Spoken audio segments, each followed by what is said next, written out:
Yo yo, what's going on, people? After a 8 or 9 month give or take hiatus, I'm back with a Diablo 3 soloing the last boss from Act 5, which is like Malthael or something like that.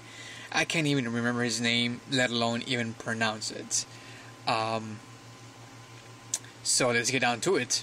Pretty much, this is what I consider to be your standard wizard build, pretty much. Of course, depending on what you're doing, you're gonna want to mix and match everything. But for this fight, pretty much you're gonna want to have Electrocute with the lightning blast. Of course, since you're a wizard, you want to attack from far away. Of course, there's nothing better in my opinion. This is pretty much what you want to have. Your secondary Arcane Torrent is with the Cascade rune is pretty much a must. It's gonna be your bread and butter pretty much from this entire build. It's your single most powerful spell that you can have, and if you have any type of gear that will increase the damage, by all means try to get gear with it, but you don't have to have it. I think I only have like one piece. Increases Arcane Torrent damage by 13%. It's a good chunk. You don't have to have it, but if you have it, it'll really help. Magic Weapon and Familiar are going to be like your must. You don't really want to switch this whatsoever, since these two will increase your damage overall. I go for Energy Armor. Reason is because it increases your armor by 35%, and as a mage you want to have as much crit as possible, which it'll increase it by 5%. Teleport is something that you can kind of mess around with. You don't have to have it if you don't want to. You can switch it to Diamond Skin if you feel more comfortable.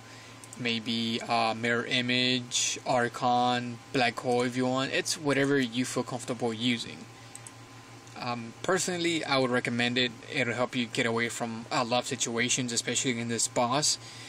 There's a bunch of clouds that are going to be spawning everywhere, and getting from one place to another is pretty much going to be essential. For the passives, Glass Cannon, of course, the more damage the better. Prodigy is just one of those spells that I love personally, because it'll help you to refill your arcane power a lot faster. I'm gonna drain as much as I can, and then just hold left click, and it will really help. 3 or 4 seconds, you're back to full health. Of course, if you have, I believe it's only on your offhand, every time you crit, you can gain arcane power. I believe you can get on your weapon, and I think on some pieces of your gear actually have it as well.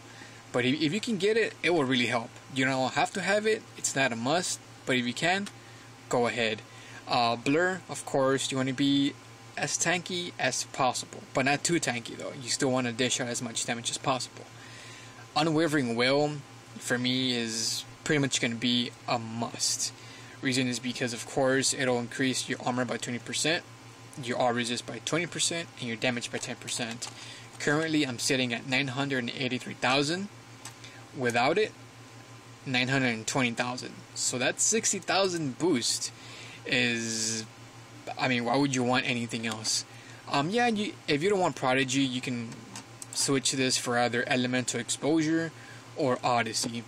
Odyssey is a guaranteed 15% as long as they're within 15 yards of you. Elemental, it's gonna take a little bit of time to build into, but it's gonna be worth it in the end. So it's completely up to you on what you want to use. Either or, you're not gonna go wrong. For my gear, I don't have anything special, to be honest.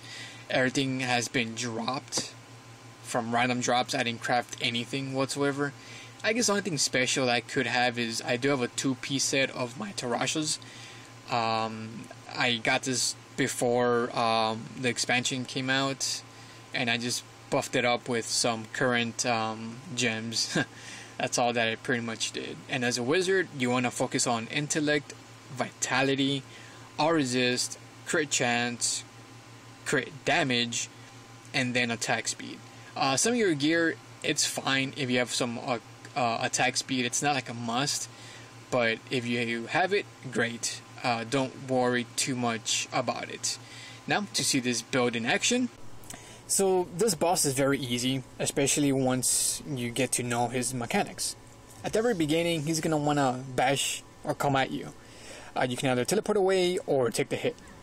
And he's going to want to follow that up with 3 auto attacks. That's when he's going to summon a cloud. He's going to do the exact same thing, but instead of a cloud, he'll have this little tornado thing around him. You just want to run away during this time. You can still use your Arcane Torrent, but you want to take little damage as possible during this time. Now when he goes into the middle and does all this soul crap, you want to stand behind your follower, not directly but from afar, so that your follower takes all the damage and you can still do as much damage as possible. Now sometimes you'll be summoning these minions. If you have the amulet that heals you from lightning damage, then don't destroy them, because they'll be healing you for free in case Mao is doing damage to you. If you don't have it, then destroy them, because they are going to be a pain to deal with if you don't get rid of them. Now sometimes, depending on how you're doing, he'll summon these scalds. Often or just once. Just ignore them. That's what I do. I just ignore them. As long as you know where they're coming from and where they're going to be shooting to, you'll be fine. Once you go into the second phase, it's where things start to get interesting. Things start to speed up. And when he goes into the middle of the stage, pay attention to his back, because that's where you want to be. At the very beginning, his back is going to be at the north side. The second time when he does it, it is completely random. So pay attention to where his back is, and that's where you want to be. This is where teleport comes into play. You see me use it quite a few times actually. Now the clouds are going to be spawning a little bit more often. Now I believe there's an amulet that absorbs cold damage. I think that's what they do. If you have it, you can use it. I don't know if it'll heal you a lot or not. I'm not too sure. But you just want to stay away from the clouds as much as possible. Try to keep them in one side of the room, or just try to run away everywhere. As long as you can follow these simple rules, these simple mechanics, the fight is going to be very easy.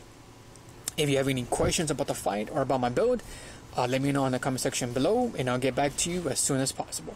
So then guys, thank you all for watching, and until next time, take it easy, be easy, peace.